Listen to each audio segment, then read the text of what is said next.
Welcome back to the Delta Ridge Fab Build channel.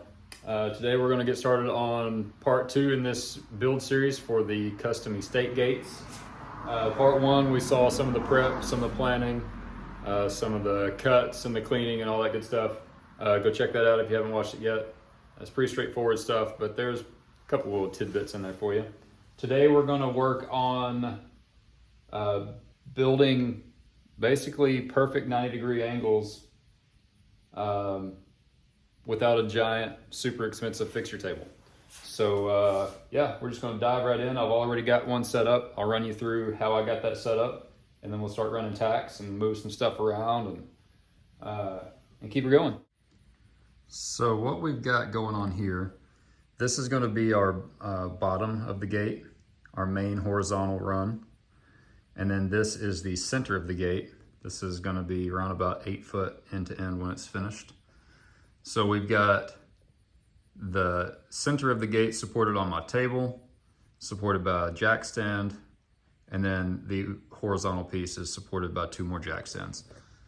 So essentially what I've got going on, how I do this, is I will level this piece because the table can't move, so I leveled this piece, and then I set my second piece of my angle in place, and then I'll level it to match that one. So now this whole thing is level all the way across.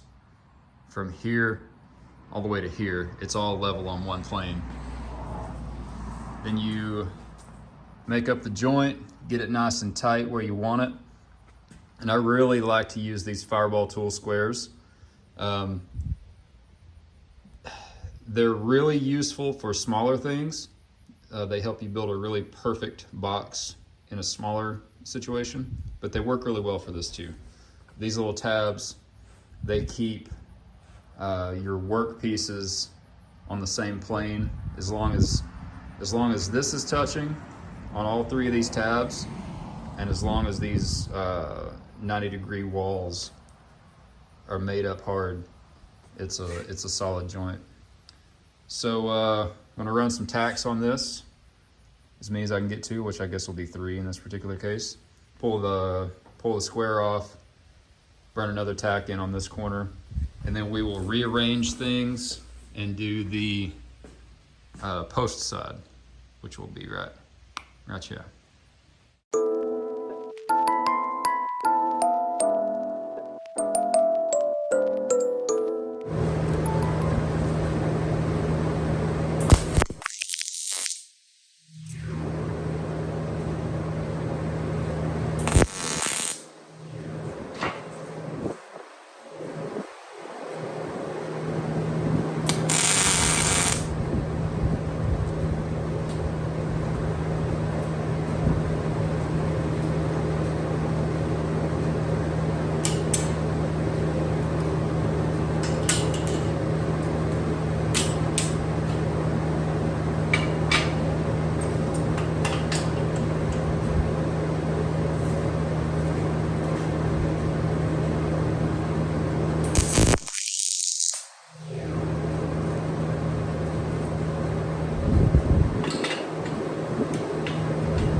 So I had to pull the square out to get this last tack in there, but I like to go ahead and put this back on while this joint cools. That just kind of helps to lock everything in a little bit. Since I've got 4 tacks on, 1 at each corner, it should cool equally and not pull, but just in case, I like to leave that thing on there while those welds cool off. This is the part where I really start losing time with my current setup, which is, again, with the growing pains of a new business. So I've got to break this whole thing down, partially down, to get the next piece on. So I'll have to move the table over here to put the post end of this frame together. And then re-level the whole thing. But I mean, really this would take like a 13 foot by like a 10 by 13 fixture table to do this. So I don't know of anyone that has a table that big around here, at least. Maybe people do and I just don't know about it.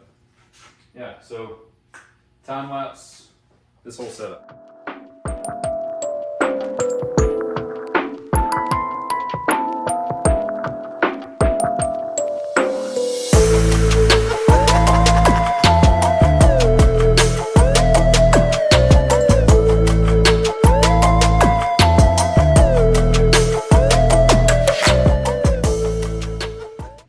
What you saw there, it doesn't take up that much time. It's just kind of a pain. I think it took me 10 minutes to redo all of this, which, you know, it adds up, but I've only got to do this really once per project for right now. So the 10 or just call it a half hour that it takes to get everything set up to build this whole main structure of the frame out. At this point, I'm not big enough with the business yet to justify, you know, the $10,000 or $12,000 it takes to get a table this size. So this is level. This is all level all the way across. Got the square in place. All the tabs are on the bottom, but they're all touching. You'll have to take my word for it. What you saw me doing there at the end with the measuring tape, I just, touching stuff. I just figured what you saw there, it doesn't take up that much time. It's just kind of a pain. I think it took me 10 minutes to redo all of this, which, you know, it adds up, but I've only got to do this really once per project for right now. So the 10 or just call it a half hour that it takes to get everything set up to build this whole main structure of the frame out. At this point, I'm not big enough with the business yet to justify, you know, the $10,000 or $12,000 it takes to get a table this size. So this is level. This is all level all the way across. Got the square in place. All the tabs are on the bottom, but they're all touching. You'll have to take my word for it. What you saw me doing there at the end with the measuring tape, I just, touching stuff. I just figured out, I just eyeballed how far down this tube I could make it to pull a cross measurement without interfering with that clamp, which ended up being about 48 inches. So I just cross measured, you know, boop to boop, and then doop to doop, and it's dead on. So I'm gonna tack this together, and then this particular section will be done.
Okay, friends, so that pretty well sums up part 2 of this build series.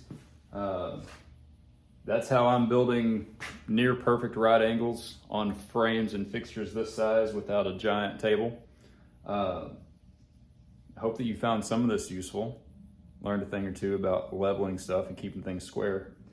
I've got to do this obviously to the other leaf of the gate. Part 3 which we'll work on next, will be rolling the top arch for the gate. And then once we get that rolled, what we'll actually do is there's 4 total arches. We're gonna roll all 4 all at once, just to make sure that they all match. And then we'll go into fitting the arch onto the gate, and then we'll be able to finish weld out this frame. For now, this is gonna stay tacked.